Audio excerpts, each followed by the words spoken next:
teachers, in the picture right there. And we had other teachers too, those were our primary ones. So of course we wouldn't have done the retreat without them and without the teachings that they gave us and the instructions to go and do something like that. So it was extraordinary. I think for me it was definitely a sort of a once in a lifetime opportunity to do that, and to really try to practice what we learned. And that takes time with a lot of the practices. It's not something that you just sit down in a few days and you figure it out. Well, for me anyway, you sit there and a day goes by, and then weeks, and then months, and then eventually years start to go by. And what's beautiful about that in a long retreat is that you have that depth of time to be able to say, okay, this is what I'm drawn to, this is the practice I want to work at, this is what I want to do, and then you just keep sitting down and doing that, and you keep going more and more and more and deeper and deeper and deeper into that practice. And so that's the kind of thing that long retreat can do for you, and it enables you to get to a place that I think is perhaps a little bit difficult to reach if you're not in that environment. I don't think it's impossible, but I think it's definitely, long retreat gives you the advantage of that depth of time to be able to really hit it.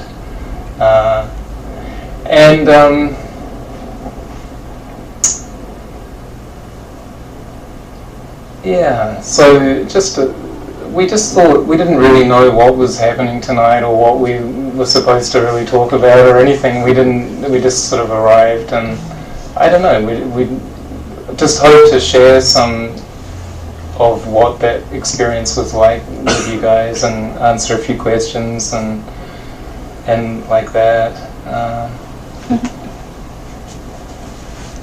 Yeah. I think that I don't think that there's anyone who couldn't benefit from long retreat.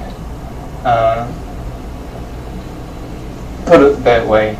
Even, a so-called advanced practitioner or meditator or something like that, I mean, it can still benefit hugely from long retreat.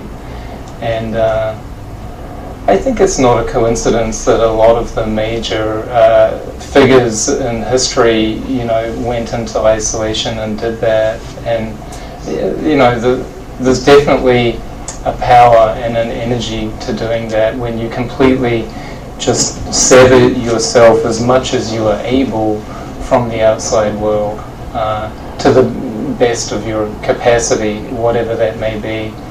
And so, everybody's retreat looks a little bit different, I think. For example, I was advised by one of my heart teachers to, I had my dear old mum in New Zealand. She was 86, and I couldn't go into the retreat and not communicate with her and just completely sever myself from her like that. So I was told that it would be a good idea if I called her about every 4 to 5 weeks. So I did that throughout the retreat dutifully, mostly in the break periods. I'd get through the intense periods of practice, and then we'd come into a break for about a month, and that would be when I'd give her a call. And I don't regret that. It was very beautiful for me to do that and to be with her like that. So, that's, for somebody else in a long retreat, that would be absolutely unacceptable, and they wouldn't do that, and then for someone else again, they might do something different. So I think it looks different for everybody, and certainly time-wise, it's different for everyone too. I mean, long retreat for one person might be a month, could be 6 months, could be a year. we didn't even know how long we would go in for. There's this 3-year, 3-month, 3-day thing, which is the textbook Great Retreat, and we thought, gosh, maybe we'll last a year. We had hopes to do a year. Maybe we'll hit a 1.5 years or even 2 years, and so again, I think for everyone, it's not that you have to do 3 years. In my opinion, I think that you can benefit greatly from tucking yourself away, even just for a month. Frankly, away from weekend. It's good. Yeah, it is. It is, and just to remove yourself from all this incredible energy and busyness and intensity that is this world that we live in now. And I don't know, this is weird. We were watching a little clip on YouTube the other day, and then this pop-up thing came up, and it said, "Talk to friends while watching live TV with Skype on Xbox One as you make dinner," or something. I'm thinking, okay. What that means. You don't have that problem in retreat. You shouldn't have that problem in retreat. You may have other problems, but hopefully not that one. So retreat just gives you the platform or the forum by which you can then just come to focus on your practices. And that in and of itself is actually rather difficult, because your mind doesn't really want to at a point, and it starts fighting it and resisting it, or my mind did. I speak for my own mind. And but then you sort of figure out after a while, well, there ain't nothing else to do. This is it. This is what I signed up for. So best sit down on the cushion and get cracking again. And so it goes like that. But it's a beautiful journey. I used to get overwhelmed anytime I thought about the whole, sitting there and doing the whole thing. I'd be like, oh my God, we've still got another 2 years and 11 months. And then we just sort of fell into a rhythm, and the logic of our teachers, sort of the structure which we followed simultaneously as they were doing at Diamond Mountain was, sort of 1 month of deep practice, 1 month break. This was year 1. So 1 month on, 1 month off, 1 month on, 1 month off. And you really need the breaks. And then in year 2, we started to crank it a bit, and we were doing 2 months on, 1 month off, 2 months on, 1 month off. And then in year 3, I think the ultimate thing was like 3 months on, 1 month off. And we never hit that, did we? Yeah. It's, we found a sort of a cumulative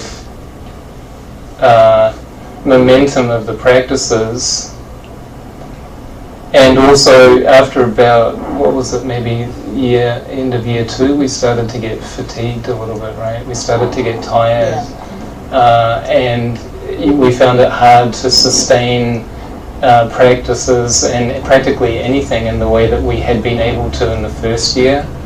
So there was a sort of peak at a point, and then you start to taper off, even within the context of the whole thing. So it's very interesting. It was a heck of a learning curve for both of us, and I don't regret any of it, not a second of it. It was an unbelievable experience.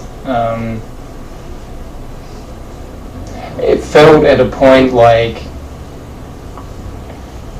it got to a point where it's like 1 week or a month in long retreat equaled like a decade in my normal life or something like that. It's hard to explain or to quantify that, and it still feels like that. So I don't know how you measure results like that, but anyway, so that's sort of like a little bit of a blab. You need this. Yeah, the 3-year thing, I just remember always Lama Pelma. You know, Lama Pelma did the first 3-year retreat, and she's still in another one, her second one. And she told us that the first year, you're just like thinking, God, you know, what am I doing here? And trying to figure out what you're supposed to be doing and how you're supposed to be doing it. And then the second year, you finally come to bear on what you're doing there. And you get to you're sort of warmed up and juiced up enough that you know what's sexy for you and you know what you're going to do, you know, having tried all these different things. So then you zero in on that thing that's going to give you the juice. And you do that for the second year. She told us that, remember? She said the second year is going to be like that. And then the third year, you start coming out. So the first year you're trying to get in. The second year you're in. You're good. And then the third year, you're already, it's like finished. You know, now I need to start to come out.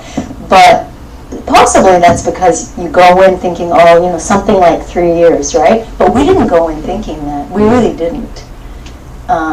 You know, when our teacher came to see us, when we had been in 6 months, he said, how long are you guys going to do, you know? We said, well, what should we do, Lama? And he said, well, how long are you planning to stay?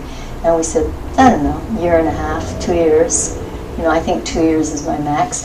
So he gave us kind of a schedule, you know, to do for around that time frame. But it just seemed like it took that first year to get in. And then finally in year 2, right? It got really intense. Some of you know. It got very intense in the second year. And you know, the second year was the ball breaker, as they say. It was the ball breaker, and it was also the juice. It was the real juice. So that's how it went in that 3-year scheme, for me anyway. That's what it took, you know, for my mind. So having said all that, I'm at a yoga class at Open Door with Lydia, my very good friend Lydia, yesterday. And I'm talking to one of her students after the class, and she says, oh, she meditates for 10 minutes every morning. And I was saying, you know, that's amazing, you know. And she was saying how sometimes she tries to sit for half an hour, and sometimes it works and sometimes it doesn't, but she can always sit for 10 minutes. She can always sit perfectly still, you know, and bring her mind to a nice place of stillness for 10 minutes. And then she goes on to tell me that as a result of having been doing this 10-minute meditation every morning, I forget what she said, I think it was a year or 2 or something like that, and that now she felt that she could hold that space in the 11 hours and 50 other minutes of the day. And I'm like, I thought, I just got completely jealous. Because like, I just took 3 years to do this. She's telling me she meditates 10 minutes a day. I'm like, tell me more. You know? So that's what it is, right? That's what it is when can you hold that clarity? Like, when can you not go back? At what point can you not go back? You know? So, you know, we came out of retreat and people ask us, oh, you know, what was it like? That's the hard question, you know? Like, can you be specific? What did you mean? Like, what was it? What was what like? What was what like, right? What was it like is not a good question for us. Because then we would need to have a lot of your time to tell us what it was like. So, as you know, if you have questions for us, try to be very specific about what you're curious about. But people say, you know, what was it like, or what did you gain from it is another big one, right?